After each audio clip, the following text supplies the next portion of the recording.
Hi Leute, hier ist der David von Instant Fly Review und willkommen zu einem deutschen Video heute mal.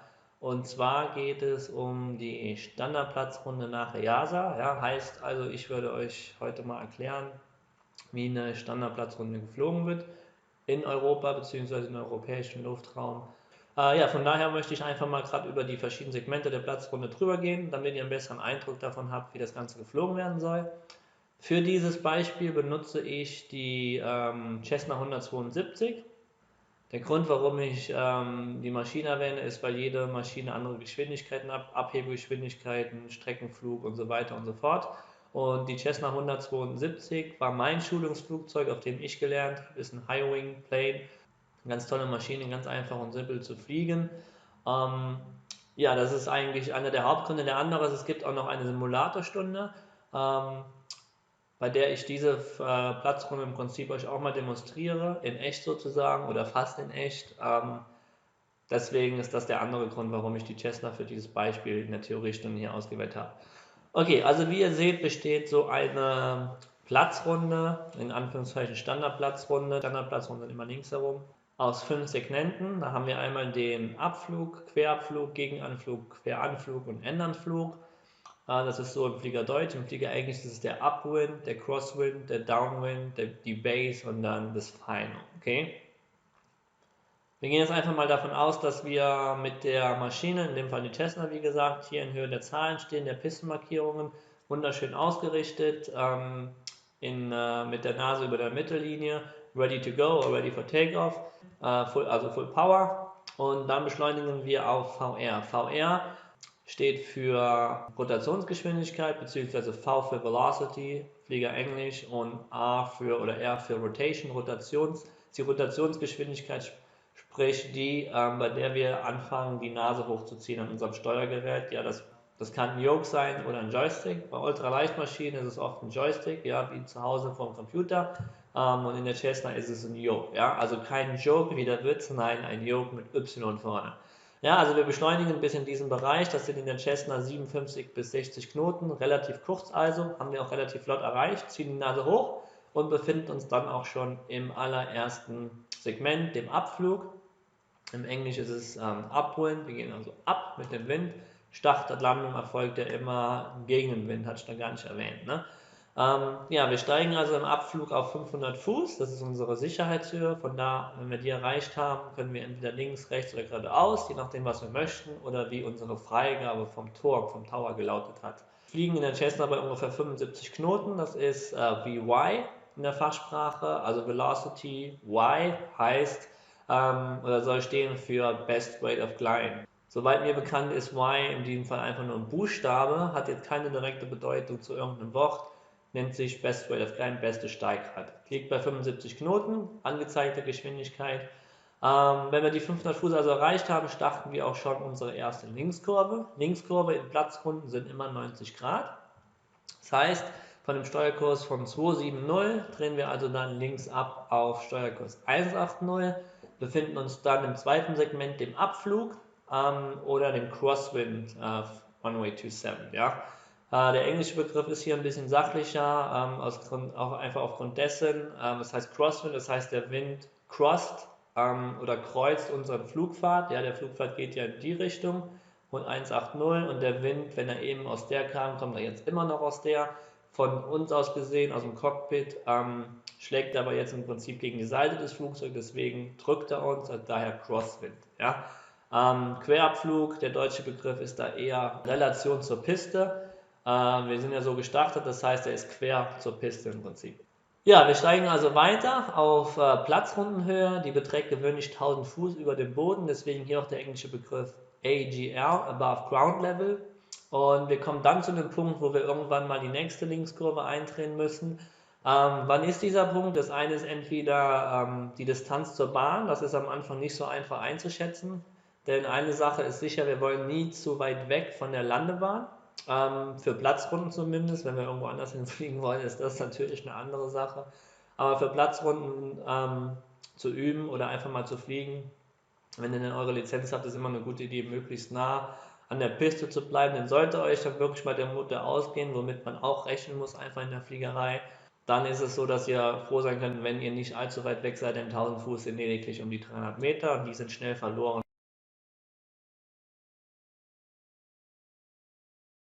Wenn wir die 1000 Fuß erreicht haben, das mag hier sein oder auch erst hier. Wie gesagt, je nachdem, wann ihr den Punkt hier erreicht, dann drückt ihr die Nase langsam wieder nach vorne. Lasst die Maschine beschleunigen, ganz einfach. Dreht auch dann in den nächsten Abschnitt, das ist dann der Gegenanflug. Gegenanflug, wir sind eben hier gestartet, wir fliegen jetzt also entgegengesetzt der Startrichtung, im Englischen ist der Downwind. Wenn wir also hier auf dem Steuerkurs sind, das wäre dann 090, würde heißen, dass wir in dem Moment unseren Wind von hinten haben, also Rückenwind, Englisch Tailwind, ja. So, der drückt uns natürlich dann auch ein bisschen, dann geht es meistens ein bisschen flotter, je nach Windstärke. Und dann kommt auch der nächste Punkt, und zwar ist das querab der Pistenmarkierung, also in dem Bereich hier. Im Englisch ist es a beam, oder Piloten sagen gerne a beam the numbers, das ist so ein Checkpoint. Auch dafür habe ich euch hier mal ein Bild eingeblendet, wie ihr sehen könnt. Das ist der Punkt, wo wir unseren Anflug zur Piste einleiten. Was machen wir? Wir gehen einfach hin, reduzieren die Power. Wenn wir die Power reduzieren, reduzieren wir automatisch auch unseren Auftrieb, was wiederum dazu führt, dass die Nase runtergeht und wir anfangen zu sinken. Wir wollen jetzt auf eine Geschwindigkeit von 75 Knoten kommen und setzen die Klappen auf 10 Grad. Das ist die erste Stellung in der Cessna. Also wir starten unseren Sinkflug dann bis zu dem Punkt, wo wir wiederum im 45 Grad Winkel sein sollten. Ja, wie gesagt, ein Anhaltspunkt. Wir gucken also wieder aus dem Fenster. Habe ich euch auch nochmal hier ein Bild eingeblendet, um ein bisschen bessere Vorstellung davon zu bekommen, was gemeint ist. Drehen dann ein in den vorletzten Abschnitt. Das ist der Queranflug, parallel zum Abflug. Ja, hier ist es der Abflug, hier ist es der Anflug, von daher Queranflug. Setzen die Klappen auf 20 Grad, sinken weiter bei gleichbleibender Geschwindigkeit. Und dann kommt auch schon der letzte Abschnitt, das ist der Endanflug, beziehungsweise im Englischen ist das Final. Was wir hier machen wollen, wir wollen nicht zu weit über die, ich sage jetzt mal, vorstellbare Verlängerung der Landebahn oder imaginäre Verlängerung. Könnt ihr im Prinzip den Pfeil hier als vorstellbare Verlängerung sehen. Wollen also nicht so weit hier rüber fliegen und dann wieder zurück. Denn das würde dazu führen, dass wir im Endanflug irgendwann hier ankämen und müssten immer noch korrigieren. Und wenn wir dann korrigiert haben und stabil sind, wir schon kurz vor der Piste und das wäre einfach zu spät oder sehr, sehr spät, um noch irgendwie stabil einigermaßen gut aufzusetzen. Ja? Heißt, je nach Windbedingungen kommen auch noch dazu, der Wind pusht uns ja auch ein bisschen, je nachdem, aus welcher Richtung, mit welcher Stärke er kommt. Wollen also hier ein bisschen früher drehen, um den Final Approach Kurs nicht zu überschießen. Ja, Overshoot sagt man im Englisch, im Fliegerenglisch dazu. Dass wir ungefähr möglichst spätestens hier nach der Hälfte, je früher desto besser natürlich, stabil sind. Das heißt, die Nase des Flugzeugs ist Richtung Mittellinie, ja, also sprich hier ausgerichtet. Wir suchen uns dann noch einen Punkt aus, auf den wir die Nase halten ungefähr, beziehungsweise auf den wir uns konzentrieren. Sinken weiter, versuchen die Geschwindigkeit nochmal zu reduzieren um 10 Knoten auf 65 Knoten, setzen die Klappen auf Full, ja, Full Flaps. Und müssen eventuell die Power ein bisschen anpassen, hier um die Geschwindigkeit zu erreichen und zu halten auch.